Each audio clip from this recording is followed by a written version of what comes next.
Сәлеметсіздер, құрметті менің оқырмандарым. Үйдегі тойбастардан жиналған материалдарымызбен міне қарапайым бір құрақтарды құрап үйренейік. Неде белер маталары. Маталарды бәрін 10 см-ден өлшеп 4 бұрышты қап кесіп аламыз.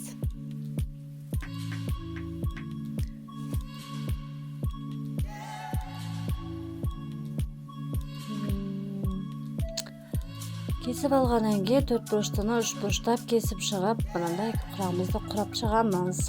Бәрін реттеп кесіп алайық.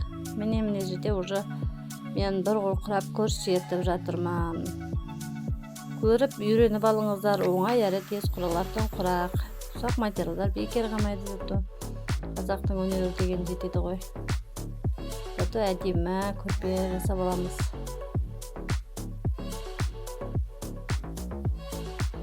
Тойбастардан жиналған белгілі матасымен 2 түрлі көрпе құрап шықтым. Көріп тамашалап бағасын бере кетіңіздер. Бәрі 10 см-леп өлшеп 4 бұрыштап кесіп алған маталарымыздан құралды. Бағалап, лайк қойып, комментарий жаза кетіңіздер. Тарата отырыңыздар.